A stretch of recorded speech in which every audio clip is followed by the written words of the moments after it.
As I go around North America giving this talk, it has gotten easier over the last year to convince people that we are living on planet trauma. I know that with all of the increased frequency and intensity of our natural disasters and how that's having an impact on our children, it's really important to know that there is a ripple effect to these events, and that if children aren't directly experiencing them, they're still experiencing the ripple. Scary to me is that there is this global context of trauma that our children are living within, and it is having a profound effect on them, and certainly an effect on their education. And I don't think we yet appreciate as educators just how far-reaching the consequences can be. You know, and that's why I wrote my book. My book is for educators. I don't think that there is anybody more important on the planet that needs to know this information, how this neuroscientific research is really informing us about how children are being affected by the very real events of their lives. We want that brain to be focused on reading, writing, and arithmetic. Well, guess what? When children are functioning in a survival mode, they're not focused on anything else. And there are two factors that distinguish people who get traumatized from those who do not. And one of those factors is the previous history of trauma that a child may have. So there's this cumulative effect of trauma, right? The first event may be a little scary, there might be a little residual, but then there's another one, you see, and if there's a significant history of trauma and they're building on one another, this can really distinguish people who become very traumatized from those who have an event but then continue and do okay. And the second factor that distinguishes them is the availability of resources. And the availability of these resources, it makes a difference if you have them before the event, if you have them during the event, and if you have them after the event. So these kids had not hyperactivity, they had what's called hypervigilance. They were in survival mode. This was anxiety.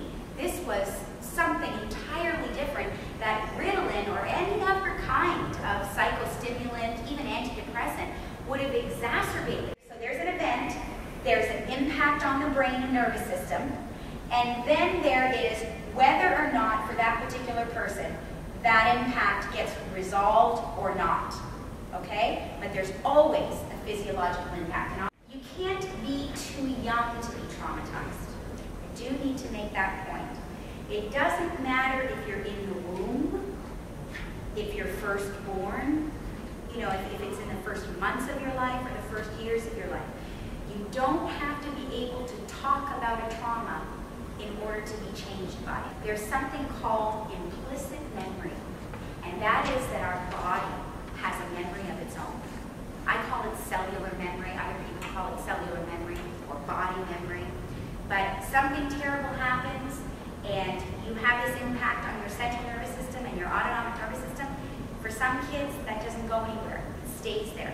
It's there, just waiting to be triggered by other events when it's not resolved. This amygdala is like, it acts like a smoke screen to help decide in these milliseconds whether or not we are under threat, whether or not we are facing danger.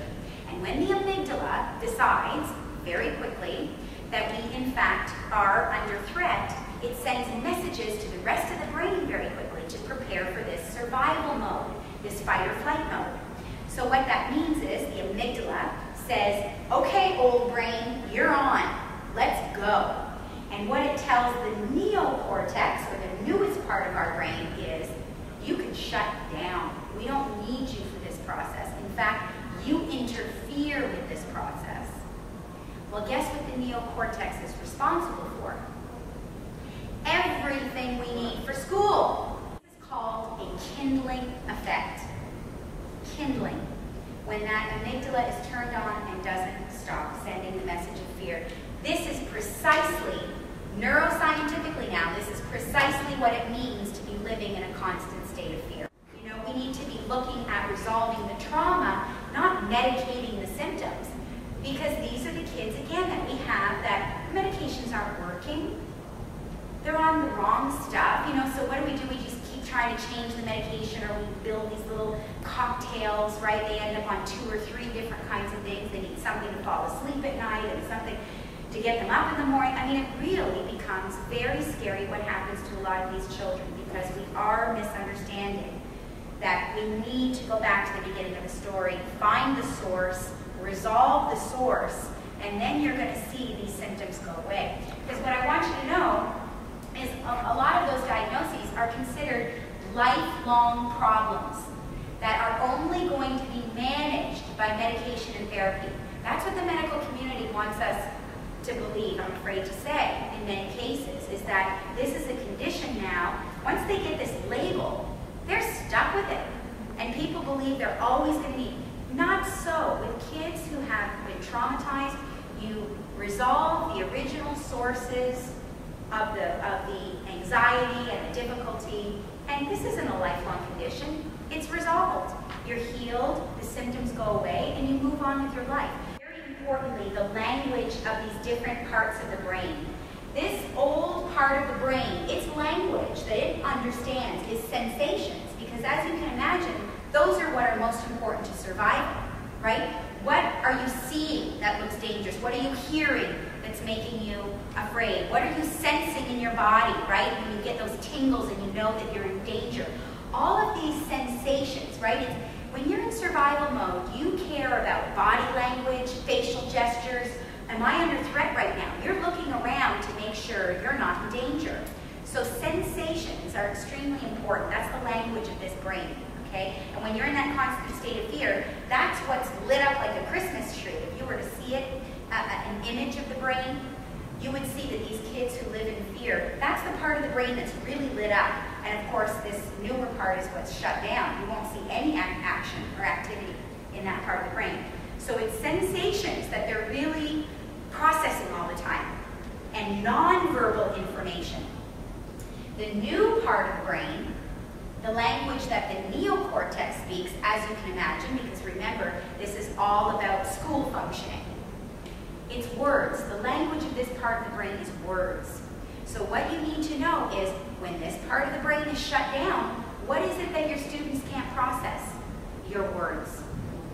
They don't have words to describe their experience. You know how sometimes we say, why did you do that? My God, look at what you've just done, right? They behave in some way that's unacceptable or inappropriate. They've done something in the classroom that's, you know, why did you do that? And we want them to explain to us why. And they say, I don't know. I don't know. First of all, I don't even know what I did. Very good point. And I don't know why I did. They cannot, and we get frustrated. We want to understand why they're doing it. They really can't tell you why. They really don't know why. They're in this mode, they just want to survive. And so if they perceive some threat, even if it isn't real, you see, they're processing things as if they really are under threat. So even when they're not under threat, they perceive that they are, and they behave in ways towards their survival that we don't understand, and they can't explain. Dr. Bessel van der Kolk, who is the grandfather of trauma, really wrote the Bible on it. His text is called Traumatic Stress, I believe. He calls it speechless terror. These kids experience speechless terror because the way their brain is now set up, they can't talk about it. They can't process words. They can't speak what it is they're experiencing, but they are in terror.